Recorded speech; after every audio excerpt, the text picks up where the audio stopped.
All right, let's now move on to main topic number 4.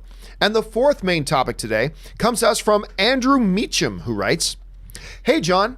Love the show and watch every day." Thank you so much, Andrew. Just read a report that says Toy Story 4 will not have a Pixar short film play before it. Apparently, this will be the first time Pixar will run, this will be the first Pixar film to run without a short film first since 1998. That's Bug's Life, ladies and gentlemen. I thought everyone loved the Pixar shorts. Why would they not have one for one of their most anticipated movies in years? All right, thanks a lot for the question, Andrew. And yeah, apparently Pixar has confirmed that they're not going to have a short film in front of it. Now, a couple things that make this very odd. Number one, as you mentioned in the email, we have had a short film play in front of every Pixar film since 1998. The original Toy Story, which I believe came out in 95, didn't have one, so they hadn't started their tradition yet, but they did put one on in the home video release of it, and then from Bug's Life on, everyone has. And on top of all that, they just did one with The Incredibles 2 in Bao, which, by the way, won an Academy Award for them for Best Animated Short Film. And by the way, if you haven't seen Bao, it's beautiful. I absolutely love it. Anyway, so here they're now saying they're not going to have it. Why? Now, a couple things may come to mind. Well, maybe Toy Story's really long. Last I checked, Toy Story's clocking in at an hour and 40 minutes. That ain't so long. It's not so long at all. The only thing that I can possibly think of, Rob, on this, as to why maybe they would possibly not put in, you know, one of their celebrated, beloved short films in front of the thing, is this. This is the only thing I can think of. When Coco came out, instead of putting one of their traditional shorts in front of it, they put on a 20-plus minute Frozen featurette, Olaf's Adventure or something like that. That was like 20 minutes plus, and it pissed a lot of people off. Now, at that point, Bao was already in production. Incredibles 2 was coming, Bao was already in production, blah, blah, blah.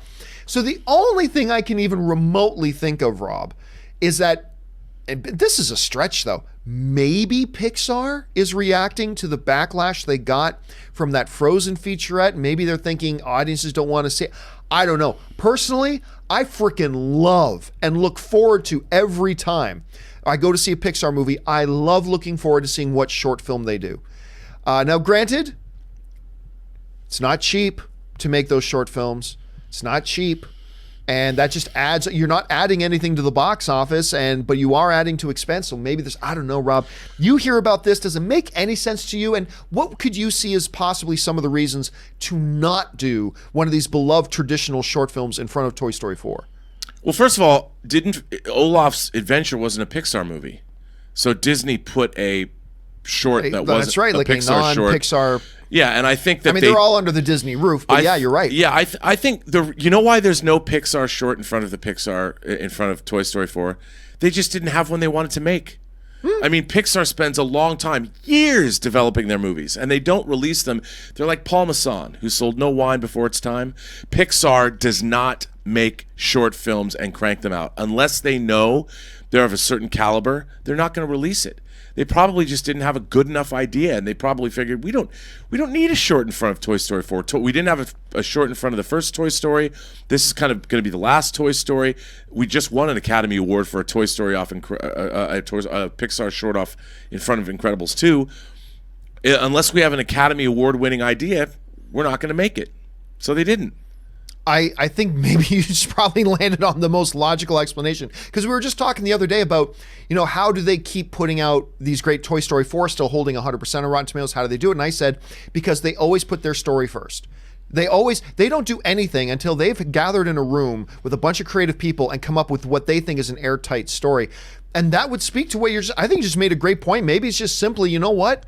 We didn't have a concept for a short film that we were all really passionate about, and we weren't just going to do it for the sake of doing it. I think it's a great observation. And let's face it, most people aren't thinking to themselves, "Oh no, there's the new Pixar movie's coming out. I can't wait for the short first."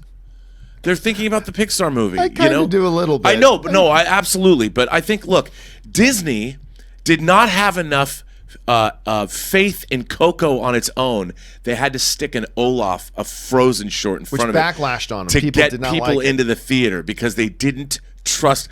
Again, it shows that even the best studios aren't infallible. Not that an Olaf short, I'm sure, wasn't something everybody was clamoring for, but Coco was one of the most astonishing animated films I've ever seen. So good. It's so good. And somebody in Disney thought, I don't know if we can get this is a movie about the but Mexican it wasn't Day a of the wonderfully Dead. I don't marketed know. one. Like, I can't remember what your response was to marketing, but I remember even I was like, I don't know that I'm excited about Coco because it doesn't look all that great. I too. It wasn't until I got into the theater and saw it and went, oh my God, this is so good. Yeah, I mean, this movie, from the opening frames, to be honest, I didn't see it in the theater, but I always buy the Pixar movies on Blu-ray. Right.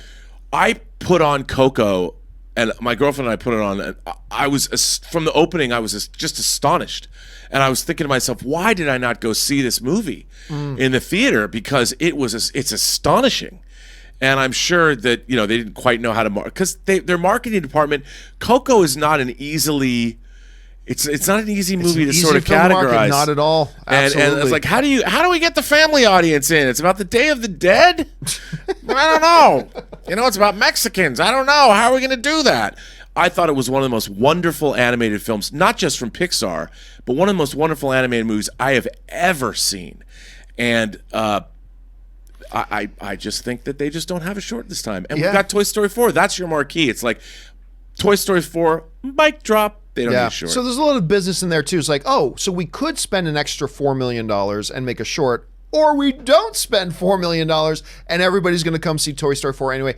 I think that's a great notion, Rob. So what do you guys think? What do you think the main motivation here is for not continuing on this great tradition Pixar has of short films before it? Do you think it's maybe because of the backlash of the Frozen thing? Do you think it's just that they didn't have the right idea, that they weren't passionate about? Do you think they just thought, hey, we don't need to spend that money right now? What do you think the answer is? Jump down in the comment section below and leave me your thoughts. All right.